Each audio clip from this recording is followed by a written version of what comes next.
Hello guys, അന്താരാഷ്ട്ര ചർച്ചകൾ മാത്രം നടക്കുന്ന ഞങ്ങളുടെ നാട്ടിലെത്തുണ്ട്. അതിന്റെ ഇരുന്ന് കണ്ട് ട്രെൻഡിംഗ് ആയ റീൽസ് കണ്ട് സെബിറാക്കാറുണ്ട്. ഇതേപോലെ നമുക്കും വേണം ഒരു ട്രെൻഡ്. പിന്നെ ഒന്നും നോക്കില്ല, ബാബായിന്റെ സെബിറാക്കാന്റെ അഭ്യർത്ഥന മാനിച്ച് ഞാനൊരു 500 വീശി. പിന്നെ തുരു 500. പിന്നെ ഒന്നും നോക്കില്ല, ഓടിക്കൊണ്ടിരിക്കുന്ന വണ്ടി ചാടി കയറി ഞങ്ങളെ ചട്ടിപ്പറമ്പ് ചന്തയിലേക്ക്. അങ്ങനെ കീ സർച്ച് ഫ്രൂട്ട്സും വാങ്ങി സൽക്കാരത്തിന് പോകുന്ന ലാഘവത്തോടെ ഞങ്ങൾ അങ്ങനെ നാട്ടിക്ക് തിണ്ട് വൃത്തിയാക്കള വെള്ളമായിട്ട് നിസാമ് വന്നു. നമ്മളങ്ങനെ ഫ്രൂട്ട്സ് കട്ടിങ്ങിലേക്ക് കലവീണ ലാഘവത്തോടെ ആദ്യം പൈനാപ്പിൾ റെഡിയാക്കി, പിന്നെ ബത്തൊക്കെ റെഡിയാക്കി. കട്ടിങ്ങിൽ ഞാൻ അഗ്രഗണനാണ് പറഞ്ഞാൽ ഇന്നാണ് മോട്ടറാക്കിയോട് കൂടി ഞാൻ പിന്നെ എന്റെ അഭ്യാസങ്ങളാണ് തുടങ്ങി. പിന്നെ അതായി കളി. അത്ര വലിയ അഗ്രഗണനെല്ലാം അറിയാൻ ഇന്നെ നിരുത്സാഹപ്പെടുത്തി. പിന്നെ ഒന്നും നോക്കില്ല, ഈ ഫ്രൂട്ട്സ് മൺ തീർത്തു ആ ദേഷ്യം.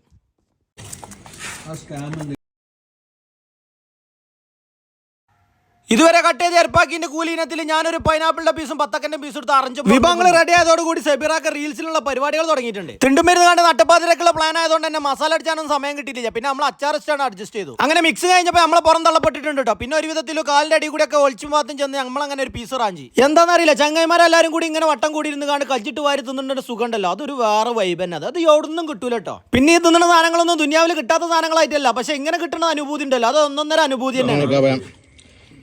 പിന്നെ ഓരോ വെറൈറ്റി പരീക്ഷണങ്ങളായി. എല്ലാ ഫ്രൂട്ട്സിന്റെ ടേസ്റ്റ് അറിയാൻ വേണ്ടിയിട്ട് എല്ലാം കൂട്ടിപ്പിടിച്ച് കണ്ട് ഒരു ടേസ്റ്റ് നോക്കലാം.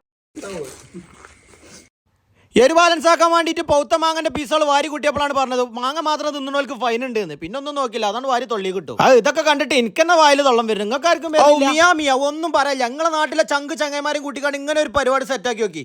മനസ്സിന് കുളിർമയേകുന്ന ഒരുപാട് രസകരമായ മുഹൂർത്തങ്ങൾ അപ്പം നിങ്ങൾക്ക് കാണാം. സംഗതി അങ്ങനെയൊക്കെ ആണെങ്കിലും കൂട്ടത്തിൽ ഏറ്റവും കൂടുതൽ കനത്ത പോളിംഗ് കരസ്ഥമാക്കിയ സെബിറാക്ക് എന്താണെന്നറിയില്ല, പെരീക്ക് വാങ്ങിട്ടുണ്ട്. എന്തിനാണാവോ ഈ ഓട്ടം സ്വർണ്ണ മെഡൽ കരസ്ഥമാക്കാനുള്ള ഓട്ടാണെന്ന് മനസ്സിലാക്കി ഞാൻ തിരിച്ചു നോക്കുമ്പോൾ ഇല മാത്രം ബാക്കി. അങ്ങനെ ബാക്കി വന്ന മസാലയും തൊട്ട് മാമിച്ച് കണ്ട് ഈ പരിപാടി ഇവിടെ അവസാനിപ്പിച്ചു. അപ്പം ഇനി ഒരു അടുത്തൊരു വീഡിയോയിൽ കാണാം. Okay, by.